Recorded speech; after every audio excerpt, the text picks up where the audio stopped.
Welcome Part 10. Did you talk to him? Lavender asked as Ron met her in the common room for breakfast. Ron gave a smile and a nod as he kissed his girlfriend good morning. Even after nearly 2 months of dating, Ron still wondered how he ended up with one of the most sought-after girls in the whole of Hogwarts. He never would have guessed on the first day he began work in his brother's shop when she walked in to take a look around that they would become a couple. Yeah. We talked after practice about his neglecting Susan and all that. He listened, but I don't know if he'll do anything about it right away, Ron said as he took Lavender's hand and began to lead her to breakfast. Did you talk to Hermione like you said you would? Lavender nodded and sighed. I don't think it went well. She got really mad. Lavender looked upset. No one likes to hear things like that, and I know that she thinks everything is great because she has no reason to think otherwise. But I'm telling you, if she doesn't get her nose out of those books, he's going to break her heart, Ron. I believe you, Ron said, giving her hand a squeeze. But it isn't our place to interfere. Harry told you that, didn't he? Lavender smirked. He's right. Come on, would you want anyone sticking their noses in our business? No matter how much they mean well, we have to figure things out between us. Ron glanced at her with a slight grin. I know. We've kind of become friends, and I don't want to see her get hurt. Lavender said, hugging Ron's arm as they walked. Well. What did you say? Ron asked. I just told her that I'd noticed Zach had a bit of a wandering eye and asked when they were last together alone. She got real defensive and told me to mind my own business. I tried to explain that I was worried for her. She made it abundantly clear that she didn't want to talk about it with me, so I backed off. Hermione's a pretty private person. Ron shrugged as they entered the Great Hall. She's nearly as bad as Harry. Lavender smiled at her boyfriend and they sat together. Lavender chose some fruit and yogurt and toast, while Ron went for eggs and bacon. Lavender noticed that Ron also took an apple, which made her smile. They began to eat silently for a bit before Lavender turned to Ron. The Hogsmeade weekend is next week. I was thinking about what we might do. She smiled. What did you have in mind? Ron asked interestedly. Well, since we only have 2 Hogsmeade weekends before Christmas, I thought that you and the boys could do some shopping and I could lead the girls. You know, Hannah, Susan, Hermione, Parvati. Then we could all meet for lunch. And then, you and I could go off somewhere and make up for all the time we've been forced to do homework. Ron could only stare at Lavender as she grinned. She gently reached up and closed his mouth before dabbed at the corners of his mouth with her napkin. Sweetie, you're drooling, and it's really unbecoming. She chuckled. Sorry. But my mind went somewhere glorious. I'm sure that it did. Lavender smiled. Good morning, Neville. Ron shook his head and turned to greet his dorm mate. Hey Nev. Hey guys. Neville smiled. Ron, why are you drooling? Ron quickly wiped at his mouth while his girlfriend laughed and Neville grinned. Oh. You're all so funny. Ron rolled his eyes. Good morning everyone. Hannah smiled as she sat next to Neville with Susan in tow. Where's Harry? Susan asked as she took her seat. She was glancing everywhere for her boyfriend. He was up kind of late finishing essays. I think he might have finished them all last night. Ron said. He didn't come in until after 2 in the morning. Neville said. What's he playing at? Susan asked looking upset. He's already barely staying awake in classes and he's what? Everyone turned as Harry and Hermione took seats. Susan accepted Harry's good morning kiss before she continued her thoughts. You're going to crack if you keep on the way you are, Susan said. I'm getting really worried about you. I know. Harry smiled softly. I've been thinking about that. What would you say if I gave up Quidditch? What? Harry flinched as all of his friends shouted their shock. Are you taking the mickey? Ron asked. Are you out of your mind? Lavender asked stunned. You love Quidditch, why would you give it up? Hermione queried. Harry simply held Susan's eyes as she processed what he'd said. Her face kept contorting with her emotions, but confusion seemed to reign all of her facial expressions. Harry really thought it was cute the way she seemed to be imitating a fish. I think everyone's asking what I'm thinking, the redhead said finally. The da's really important. So is my training. I can't very well quit going to classes. That leaves Quidditch. Yeah, I love it, but I love flying more. I can go up on a broom anytime, especially if you were agreeable to go with me. Harry explained. I can't believe you'd even consider giving up Quidditch, Susan said. Clearly confused. There are more important things in my life right now than a game. Harry smiled, kissing Susan once again. Harry. Are you sure you want to do that? Ron asked. You said it last night, Ron. I'm spread too thin, and it's affecting my personal life. If you hadn't pointed it out to me, things could have been so bad that they'd be irreparable. I don't want to lose what I've got. So. I want to do this. But Harry. Ron tried. Ron. Lavender said softly. It's only a game, Ron. Hermione said. I'm proud of you, Harry, for making this decision. It takes a lot to give up something like that. I'll be happy to get all my work done and a good night's sleep. Harry smiled before leaning into Susan and whispering. Not to mention being able to spend time alone with you. Susan shivered at his words and a broad smile appeared on her face. Harry began to eat his breakfast and Susan could not stop smiling at her boyfriend.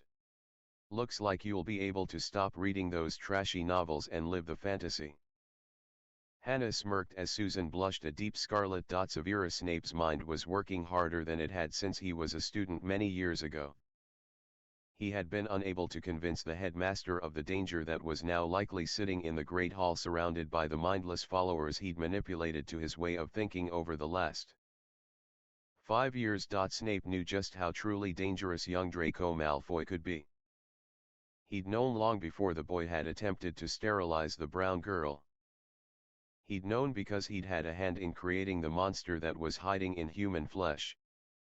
And now, Snape was unable to reach his godson and turn him away from the path the boy had chosen. Snape winced as he remembered holding the infant Draco and the honor he felt when Lucius asked him to be the boy's godfather. Lucius, who had took Snape under his wing while they had been in Hogwarts. Lucius, who had brought Snape to the Dark Lord and helped him become one of the chosen. Lucius, who was partially to blame for all the misery in Severus' life. Only partially, because Snape knew it was he who was responsible for driving Lily into Potter's arms. It was Snape who had alienated the only true friend he'd ever known. Snape winced again as he thought of how things were moving, and the paths opened before him. The Order was in a very precarious situation at the moment, and Snape himself was balanced on the edge of a knife. If he chose to continue to play his role as the good spy, then he would have to allow Draco to remain unchecked. While Snape despised all the children within the castle walls, he also didn't wish to see any of them suffer. Not even Potter. On the other hand, if he were to step in and end Draco's reign of terror before he had a chance to do permanent damage, then he risked revealing that he was not loyal to the Dark Lord. And then it would be Snape who was the top of the Dark Lord's list. Dumbledore wished to try and reach Draco, to prevent the Malfoy boy from becoming truly dark. But Snape knew that it was useless. He had known before the boy had entered Hogwarts. He'd helped raise the boy. He'd been witness to the special lessons, and the brainwashing by the boy's father. Draco was a Death Eater long before he took the mark. Snape would bet he was the most faithful of all Death Eaters. His belief in pure blood purity was stronger than any other because it had been spook-fed to him since he could understand language. Until now, Snape had always tolerated Draco's behavior because he thought like Dumbledore did. That maybe Draco could be brought to understand what he was doing was wrong. Now, after the summer and what Snape had witnessed in classes, he knew that Draco was far more dangerous than he'd originally believed. Dumbledore wished for Snape to reach out to the boy, to try and make him understand just what service to the Dark Lord truly meant. But Snape knew it was pointless, because he could tell that Draco meant to use the Dark Lord for his own gains. Draco's was not a stupid child any longer. He knew that the Dark Lord's promises were as empty as his black heart. But Draco was smart, and likely the boy was already planning for his future. He would accomplish his mission somehow. And Snape knew better than anyone that losing Dumbledore would all but win the war for Voldemort and the Death Eaters. So far, Draco had not made any attempts. Snape had no idea on just what it was the Draco was planning. But he did know that the boy would have more than one option. The problem that Snape had here was whether or not Draco would be better off inside the school or outside. Inside he was a threat, but one that could at least be monitored. Outside, he would be unchecked. A dragon off its chain. And since the boy had no finesse, or discipline, Snape was sure Draco would be dead within the year. As much as Snape despised the boy at the moment, he was still Draco's godfather, and he had a duty to the boy. Snape knew Draco had no interest in being saved. He was hell-bent on proving that everything he believed in was the right way. So it left Snape with only two choices. Allow him to finish his mission, and meet his fate, or try prevent Draco from fulfilling his destiny. But how to do it? How to stop that little troll from killing Dumbledore or hurting anyone else? He was going to need help. Someone who would not hold back for some stupid ideology. Someone who, despite having a difference of opinion, would do what was right for the good of everyone. Instead of trying to save one pathetic soul who had no interest in being saved. Professor Snape didn't want to do it. But he needed an ally, and there was no better person in the entirety of Hogwarts than Professor McGonagall. So, who's taking over as captain? Susan asked Harry as they walked to the library after dinner that evening. Katie. She was really shocked, but not as much as Professor McGonagall. Harry smiled. I'll bet. She understood after I explained it all, but she was also kind of distracted. I don't think it's really registered with her yet. I'm sure she's going to be mad once it sinks in. But it's done, and I'm happy. Until the first game you're sitting out. Susan smirked. Maybe. Harry shrugged. I guess that'll be the test. Like I said, I prefer just flying. No game to focus on. No worrying about catching the snitch. Just me, my broom and the wind. You know, you almost made that sound romantic. Susan chuckled. Let's skip studying tonight. Harry smiled. Harry. Come on, be serious. I am being serious. Harry grinned, taking Susan by the hand and leading her through the castle and outside. Where are we going?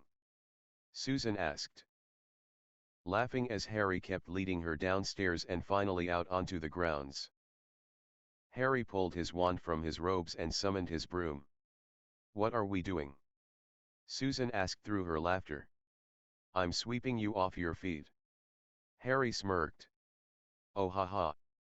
Susan responded, giving Harry a playful shove. Harry's broom flew towards them and Harry grasped it out of the air, mounting it and holding his hand out to his girlfriend, who was still smiling but looking a bit stunned. You're serious? She asked. And Harry smiled. You said it sounded romantic. Harry replied. I said the way you talked about it was almost romantic. Susan folded her arms across her chest. Though she was beginning to move closer to Harry, who quickly wrapped her in his arm and drew her close. No dives. I promise. Harry smiled. All right. Susan said, rolling her eyes, and climbed onto the broom behind Harry, wrapping arms around Harry's waist. Susan gasped a bit as she felt her feet leave the ground. Harry chuckled as Susan grasped him a little tighter. Harry turned his broom towards the pitch and steadily took them higher. Okay, Harry. I think this is high enough. Susan said, trying to sound calm. Susan, trust me. You're going to love this. Harry said, taking the broom ever higher. Susan gave the smallest squeak as Harry turned the broom back towards Hogwarts. See? I told you. Harry said, pointing to the castle. Susan gasped in awe as she saw the castle, with its many windows lit up. Though it was dark out, the merest hint on sunlight could be seen behind the mountains, making them look like embers in a fire. Okay, you were right. This is pretty romantic. I would kiss you if I could reach your lips. So, I'll just settle for your earlobe. Harry sighed when Susan's lips tugged at his earlobe. And Susan laughed at the way he squirmed. Maybe I should get back down to earth before I lose my focus and we crash. Harry suggested. Okay. But can we do a dive? I thought you didn't want to do a dive. Harry smirked. You said you wouldn't. I never said anything. Come on, Harry, show me why you're the best. Susan grinned as she wrapped herself around him even tighter. Harry smirked and without a word sent his broom into the steepest, fastest dive he'd ever done. Susan shrieked in his ear, deafening him as he leaned himself as far forward as he could with Susan practically on top of him. The ground rushed up to meet them and Susan's screams grew impossibly loud as Harry pulled them out of the dive at the last possible second and bringing his broom to a halt in front of the castle. Courtyard. Laughing, Harry and Susan got off the broom and Susan threw her hands around Harry's neck and kissed him deeply. Harry pulled her closer and deepened their kissing. At once he felt the strange tingling in his scar that always accompanied kissing Susan. He was so used to it now that it didn't even register now. We should probably go inside now, Susan said when she finally broke the kiss. Before people come looking. Just when I was really starting to enjoy this. Harry smirked. I never said we had to stop. But I'm cold and they're going to be shutting the doors soon.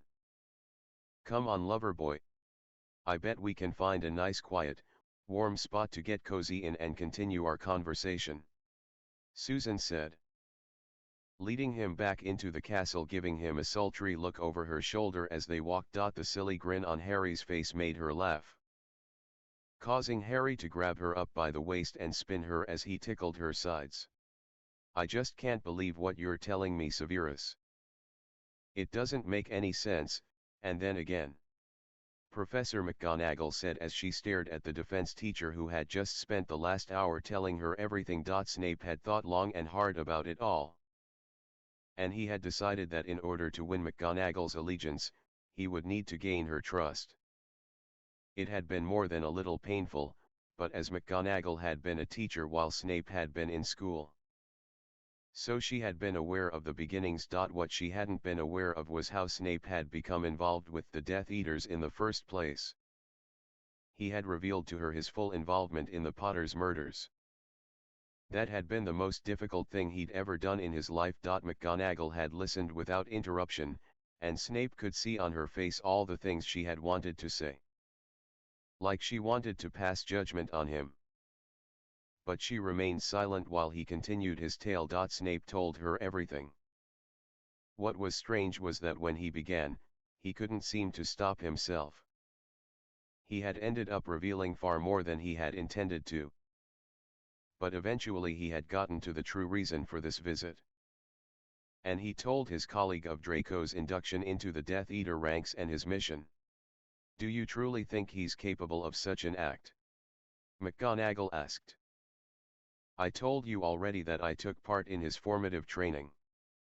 I also know Lucius spared no expense in regards to tutors. Draco is much more cunning than his father. He's spent the last 5 years building allegiances. Nearly all of Slytherin House is behind him. There are a few exceptions. Miss Greengrass and Miss Davis are the most obvious. I have noted that those two tend to keep to themselves. McGonagall nodded. Dumbledore wishes to make Draco see the error of his ways. But I know that Draco wants to prove himself. He believes with all his heart that he's as ruthless and merciless as the Dark Lord himself. He has no interest in turning to the light.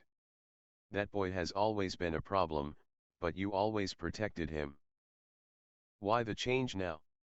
McGonagall asked. I had hope like Dumbledore that once Draco came to Hogwarts that he would see that his upbringing had been filled with lies. The Muggleborns could be as good or better than purebloods. Granger certainly proves that. Then why are you so cruel to her? McGonagall asked icily. I have a reputation to uphold. Back to the topic. Snape gave a menacing glance. By the second year I knew that it was a lost cause. So I only hoped to prevent him from becoming too dangerous. But I have failed in that as well. Now he won't even listen to me. You know as well as I do that if he succeeds our whole war will be over, and the Dark Lord will win. You really believe Draco could kill Albus? McGonagall asked. I know it. Dumbledore is so focused on whatever it is he's doing that he isn't taking this seriously.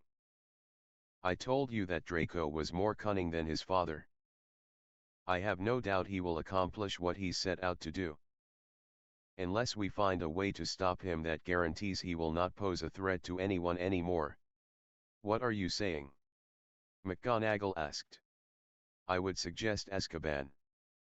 If I could believe he would not be freed in a matter of weeks. Another breakout? McGonagall asked and Snape nodded. It's always on the table if the Dark Lord's forces become too thin. Snape sighed. No, it may need to be more permanent. Surely, you're not suggesting the kiss. McGonagall gasped. Snape merely held the Transfiguration professor's eyes for a long silent moment. He's a student. Regardless of what he may or may not be capable of, he's still a child. McGonagall tried, but she knew Snape was right. As much as it hurt her to admit, Draco Malfoy was one of the worst students to ever pass through the castle. I am well aware that you share similar views on the students as our headmaster. But I also know that you are much more practical when it comes to the safety of your charges. I am telling you, Draco Malfoy is dangerous to all of us. He needs to be dealt with as soon as possible. Professor McGonagall sighed and stared at Snape for a very long time, weighing everything she had heard tonight. That Dumbledore believed everyone could be truly good was not a surprise, but that he would allow such a potentially dangerous element in the school. Had the headmaster become so blinded by his ideals that even he refused to address such a threat? Professor knew Draco Malfoy was a bully, or at the least a ringleader for trouble. But was he truly capable of what Snape proclaimed? Could the boy truly kill? More importantly, could she take that risk? What do you think we should do?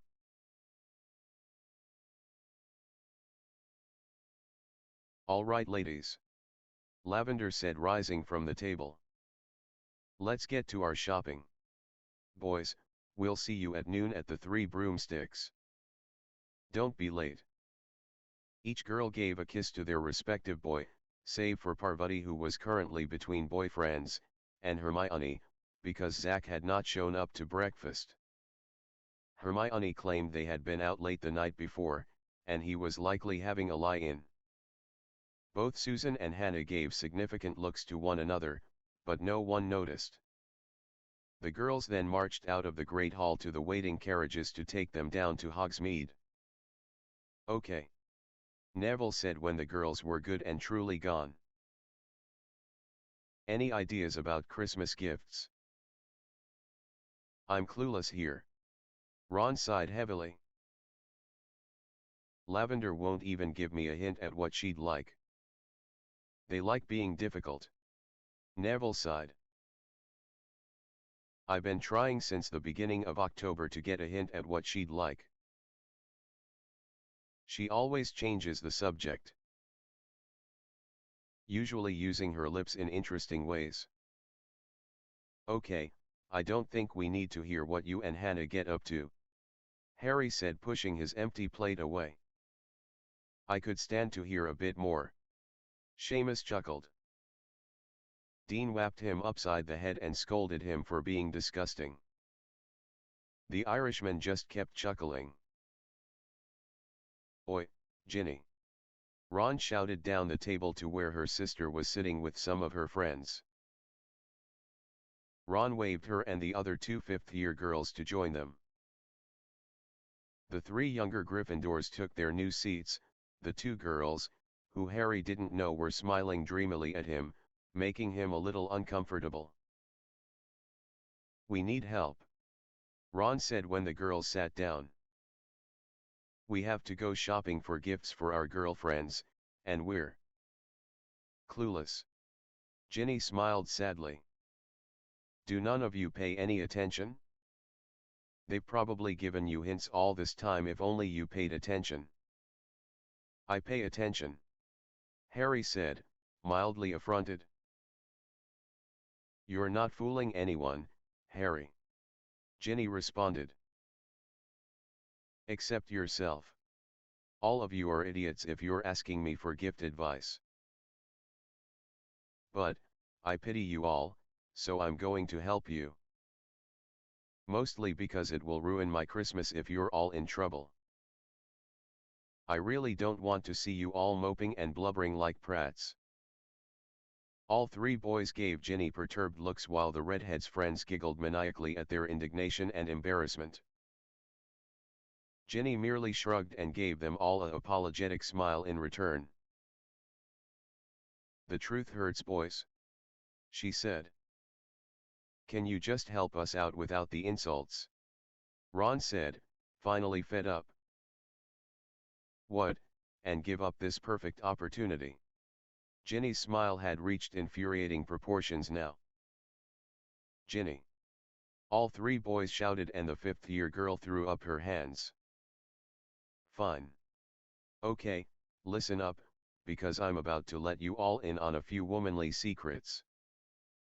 Ginny spent the next 20 minutes explaining just how Susan, Hannah, and Lavender had likely dropped subtle hints on what kind of gifts they would like.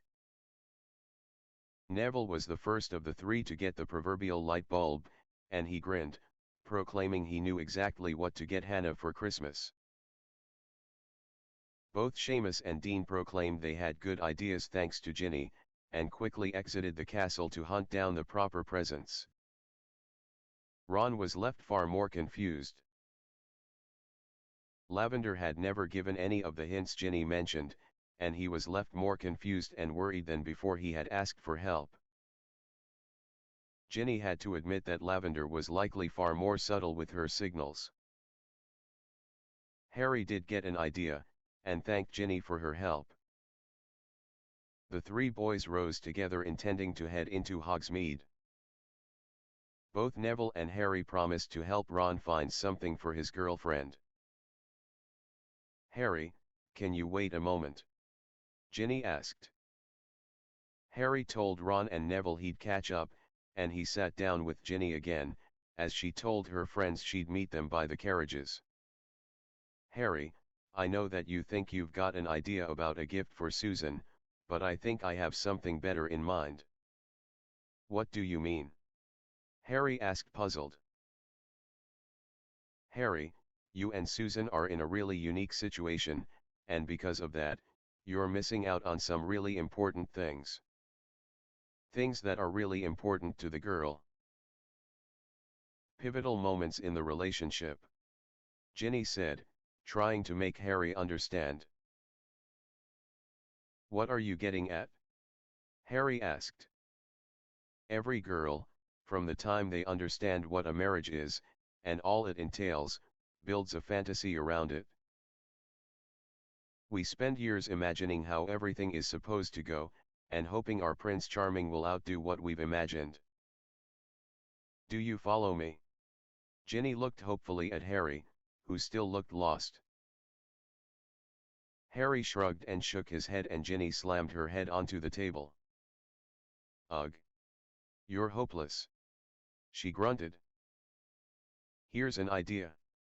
Why don't you just come out and tell me what it is you're trying to tell me?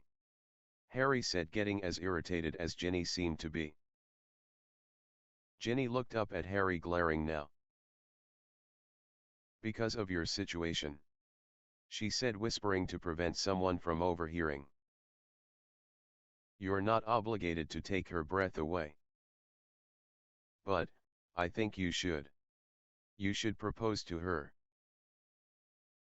Buy her a ring, sweep her off her feet. Romance her until she's over the moon with you, and then, get down on one knee and ask her to marry you. Make it something that she will tell her children's children, Harry. Propose. Harry asked, stunned. Yes, you idiot. Take her breath away and show her that she is the luckiest girl in the entire world because of how damned romantic you can be. And you think that would be a good Christmas gift? Harry asked skeptically. Are you kidding? No girl would ever balk at jewelry. Plus, it's an engagement ring, and a proposal. Ask any girl and she'll tell you that it would become the standard by which all other gifts are measured. Wow! Harry said, running his hands through his hair. I don't know. I mean, yeah, we're going to be married one day, but proposing makes it real.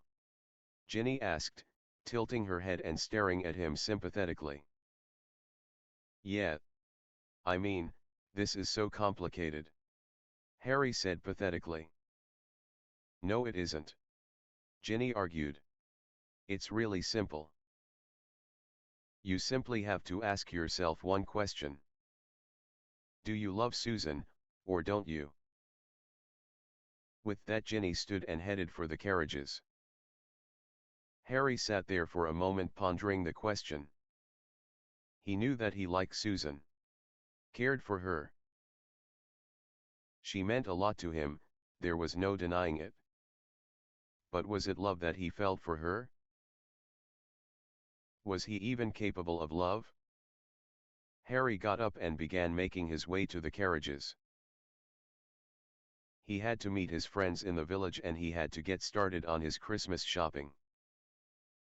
With every step he took, Ginny's words continued to echo in his mind.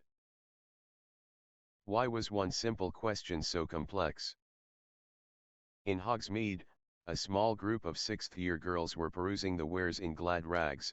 Each of them had a growing armful of clothing to try on, including the usually reserved Hermione Granger. Hermione had once abhorred all things girlish. But in the company of her friends, it didn't seem so silly any longer. She idly wondered if it was due to the fact that you couldn't really learn about it from a book. Trying on clothing, gossiping and relaxing were things you just had to experience to understand. Hermione still preferred studying in the library, but hanging with her girlfriends was a very nice change to her norm. Hermione, you really need to try this one. Lavender smiled, handing a dress to her dorm mate. Hermione looked it over with a critical eye. It was actually quite modest, which surprised the bookworm greatly. Lavender usually liked more scandalous attire, and Hermione was loath to admit that the girl had pretty good judgment in selecting something for someone else. The dress was around knee length and looked like it would mold to her thin waistline, accentuating her slim curves. Hermione thought the combination of purple and black was quite nice, and the lacy sleeves made it look very elegant. Go on, try it on. I'll find you some shoes. Lavender urged. Hermione smiled and headed for the changing room. Lavender watched her go before sidling up to Susan, who was admiring several high-heeled pumps. I need to ask a favor of you. Lavender said softly. I'd be happy to help. Susan smiled. I need you to talk to Zach and find out what's going on with him and Hermione. Susan stiffened and Lavender saw the redhead's eyes cloud over. What? Lavender asked quickly. Oh gods. Susan shook her head. Oh, you have to tell me what happened. Lavender said urgently. Zach is being a prat. Hannah said as she joined the other two girls. He tried to put the moves on Susan the other night, and she shut him down. He what? Parvati asked as she also joined the girls. So it's worse than I thought. Lavender sighed, glancing to the closed door of the changing room. He said that since we've been back in school, she's been ignoring him. Susan said. That's not entirely true. Lavender said quickly. I know she spends a lot of time with him. It's just not the kind of time he'd like. She's not a prude, but her studies are important to her. It's who she is. I thought he understood that. I think we all did. But I don't think he expected their relationship to be like it is. Susan said. Oh my gods. Parvati said as she pointed out the front window. The other girls turned and their jaws fell open as they all stared at the sight before them, none of them noticing Hermione stepping out of the changing room. Looking stunning in the dress Lavender had picked out. Lavender, this really is a nice. What are you guys looking at? Hermione asked. Before anyone could say anything, Hermione's sharp brown eyes found what had the others so entranced.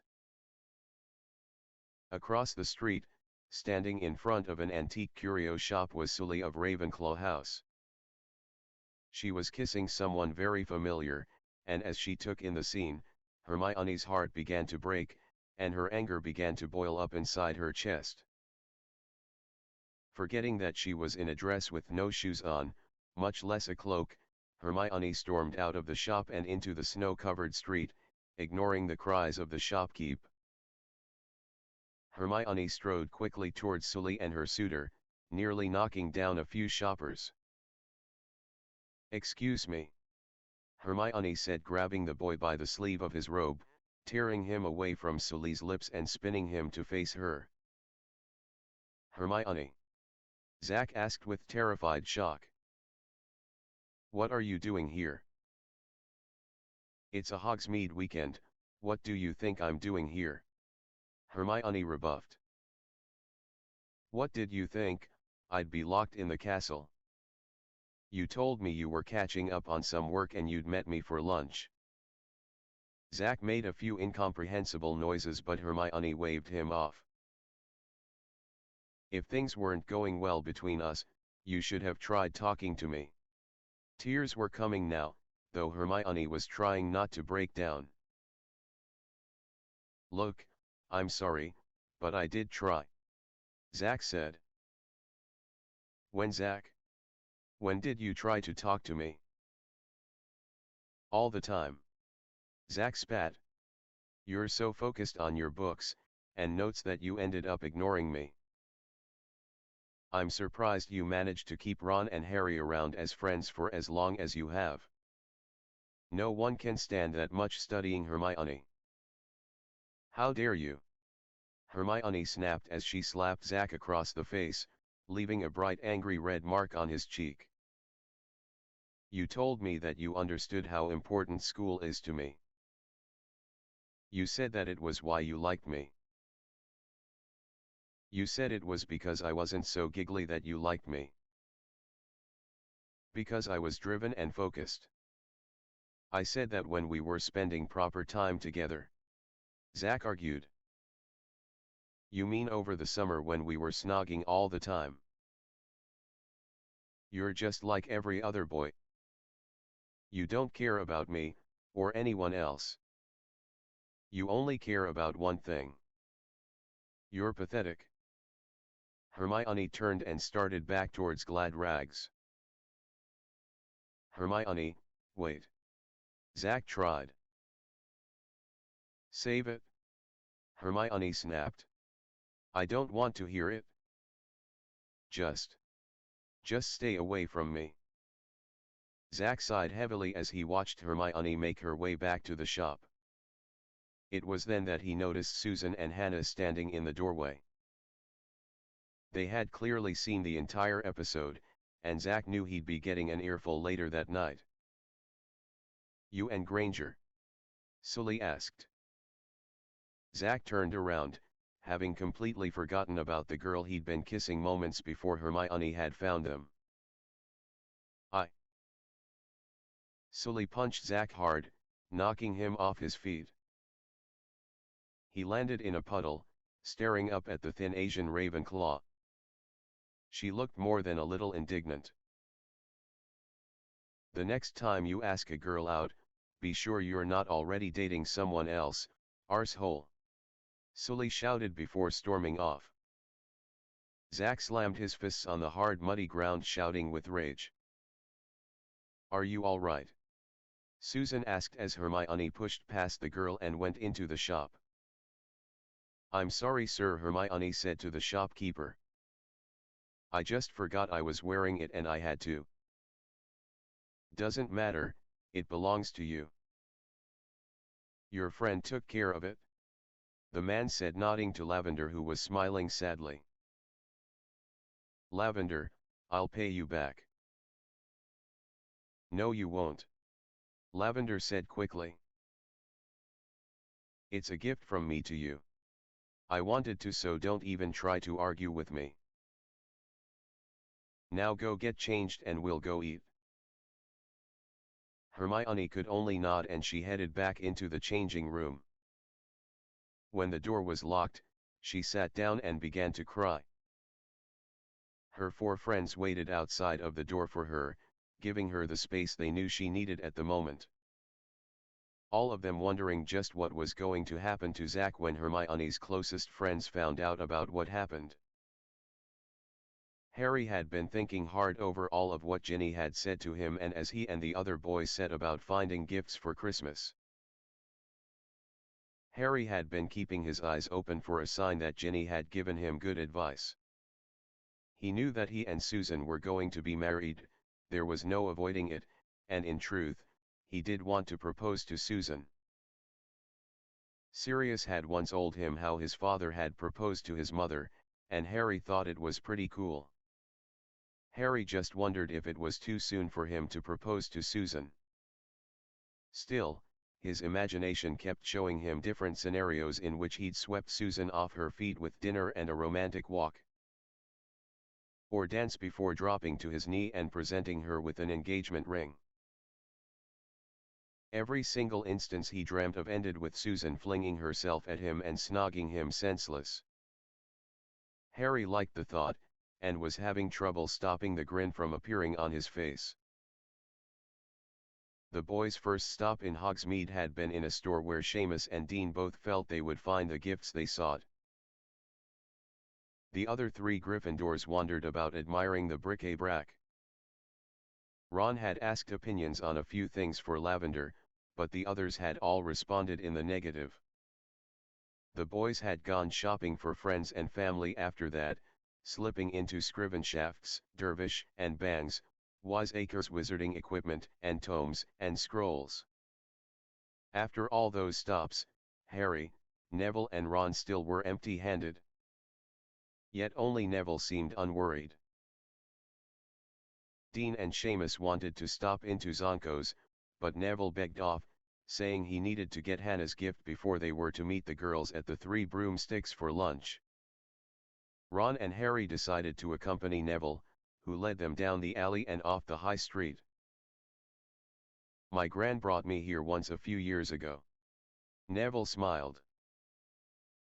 Not a lot of other students know about it, but it's a really great little shop. The three boys walked along towards a small shop set among some houses. There was a little sign hanging over the door that read Gems and I. The three boys stepped inside, causing the bell above the door tinkling. "Hello, gentlemen," said an attractive woman with curly blonde hair that was piled on her head. She looked very smart in sleek black robes. "How can I help you today?" "I need something in silver," Neville said confidently. "Preferably in an anklet or bracelet." "You look familiar." The lady smiled, waving him over to a display case. "I used to come in with my gran." Neville smiled. "Ron, you might want to take a look. I guarantee you'll find something good." Ron hurried over, and both Neville and Ron looked over the lady's silver offerings while Harry began to wander the tiny shop. He wasn't perusing long before he stopped short. Something had caught his eye, and made him stop dead in his tracks. It sat on a pillow of black velvet, sparkling brilliantly. It was a thin band with a small clear stone.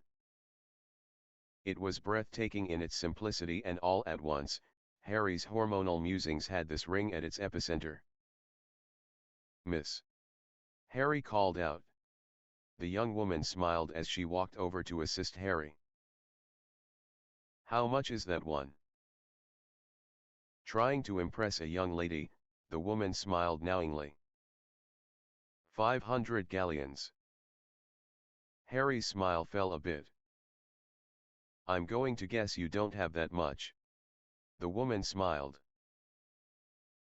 "Not on me, no." Harry sighed. "And I won't be able to get into my vault for a while." "Are you sure you have the fines?" the woman asked skeptically. Harry nodded emphatically. "Well, then we can draw up a bank draft for payment. All you'll need to do is sign, and give a drop of blood for identification, and the goblins will simply transfer the amount from your vault." "Really?" Harry asked. "Sure. Most people don't carry huge amounts of gold on them." The lady smiled, flicking a few strands of honey blonde hair from her face. "Shall I wrap it up for you?" "Yes. Please." Harry grinned excitedly. "I'll take this one." Neville smiled, holding up the silver rope chain he'd chosen. "Anything for you, sir?" the lady asked Ron. Ron nodded as he pointed out a pair of silver stud earrings.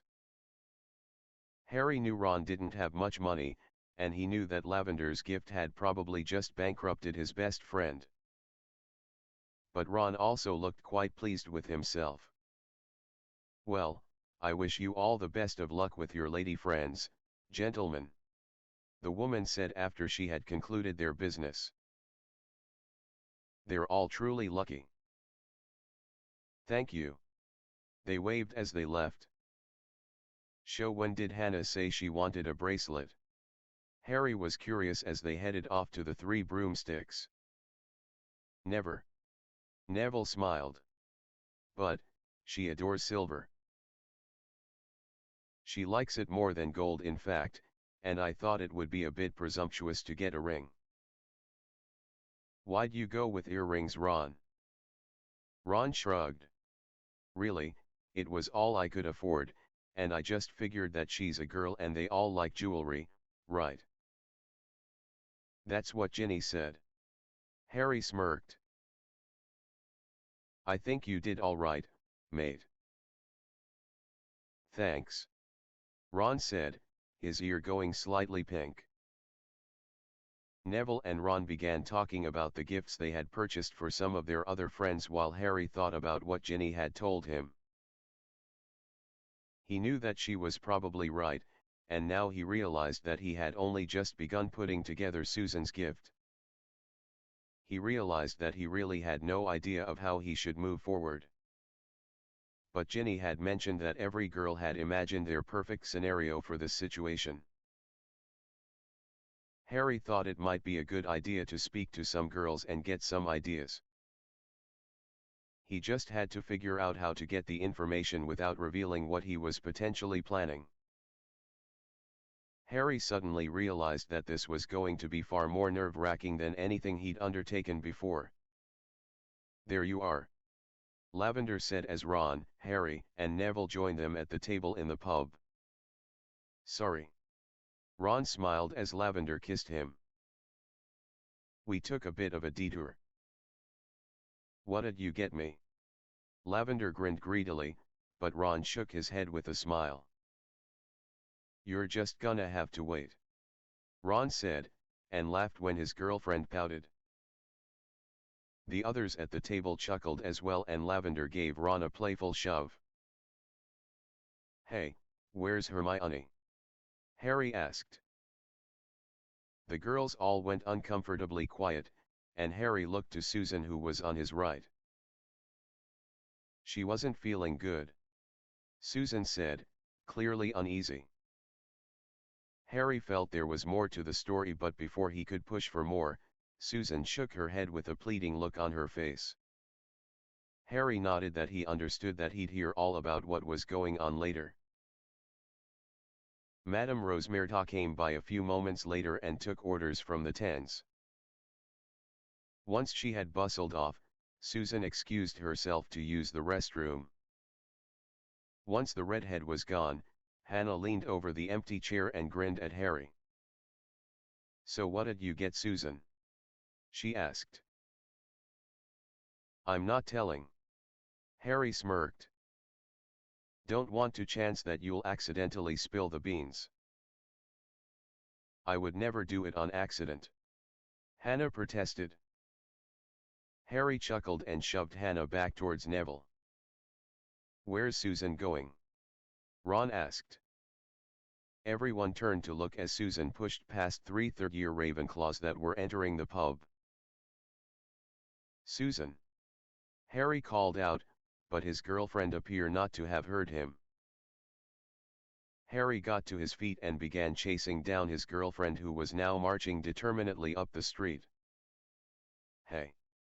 Harry said when he caught up to Susan. "Where are you going?" "I have to get to the cast," she said flatly. "Why?" Harry asked. "None of your business, now please leave me alone." Harry was suddenly on edge. Susan never spoke like this, even when she had been annoyed with him when they had only first been getting to know each other. "What's that?" Harry asked, noticing the brown package in Susan's hand. "Nothing. Never mind. Go away," Susan said, no getting irritated. "I have to take it to the castle." "Susie!" Hannah cried out as she, Neville and the others came running towards them. "What's going on?" "Nothing," Susan snapped. "I have to go." Harry reached out and grabbed a hold of the brown package and ripped it out of Susan's hands. "What is this? Where did you get it?" "You didn't have that when you went to the bathroom," Hannah noted. "Give it back," Susan yelled, lunging at Harry, who held up his arm to keep her back. "Grab her," Harry said, and Neville and Ron both took hold of Susan and dragged her back a bit. Susan kept struggling as Harry began to open the package. Susan stamped on Neville's foot and bit into Ron's wrist. Both boys released her with yelps of pain. Susan launched herself at Harry, knocking him to the ground and getting the mysterious package back. She was suddenly on her feet and running towards Hogwarts. "Catch her!" Hannah shouted. Something's definitely wrong with her, Harry said, getting back on his feet and joining the pursuit. You think? Lavender asked rhetorically as she followed Harry. The group were hot on the Hufflepuff redhead's heels when she drew her wand and began sending jinxes over her shoulder. What do you reckon? Ron asked, trying to avoid a purple-colored jet of light. I can't be sure, but she may have been improvised, Harry said. Harry sent a tripping jinx at his girlfriend, knocking her to the snow-covered ground with a shriek of rage. Harry got to Susan first and snapped up the package once again. Susan, what happened in the bathroom? Hannah asked. Piss off, Susan snarled. Does anyone know how to cancel an Imperius? Lavender asked. TR5 finite incantatum, Hannah said. Harry leveled his wand, but Susan had already gotten to her feet and lunged at Harry again, screaming for him to give her back the mysterious package. She clutched the brown-wrapped parcel and Harry tugged it hard. There was a loud ripping noise and both Harry and Susan fell to the ground as the paper tore. Something flew into the air and sparkled strangely in the air before falling with a light clatter. Don't touch it, Susan screamed as Lavender went to pick it up. Lavender winced in spite of herself and Susan took advantage of the blonde's hesitation. She quickly crawled to the object and reached out to grasp the strange-looking item before it was blasted out of her reach by Harry. The coveted object shot past Susan's hand, flip-flopping over itself, glancing her wrist as it sailed out of her reach. As the object made contact with her skin, Susan's eyes rolled into the back of her head and she screamed in agonized pain. Her body shot high into the air, her face twisting with pain. An instant later, she fell in a heap on the ground. Harry dashed to her side, and cradled her head in his hands. Susan! Susan! Are you okay? Susan! Don't touch it! Bellowed a voice. Once again, Lavender jumped as she was attempting to pick up the mysterious object. Hagrid had appeared and looked grave as he stumped towards Harry and Susan. We've got to get her to THA hospital wing, Harry. I'll carry her. I need you to take THA, Hagrid said, nodding towards the item near Lavender's feet. And bring it to Professor McGonagall. But whatever you do, do not touch it. Understand? Harry nodded as Hagrid hefted Susan's body in his arms and began moving faster than Harry had ever seen him move before towards the castle. How do we take it to McGonagall if we can't touch it? Ron asked. Are you a wizard or aren't you? Hannah scowled. Wingardium Leviosa, Harry said, causing what he discovered to be a strange necklace in the air, and began guiding it towards the castle. He didn't care what this thing was, all he wanted to know is how Susan had gotten a hold of it, and who the hell had improvised his girlfriend. Harry was angrier than he'd ever been in his entire life, and he wanted blood. Please like and subscribe.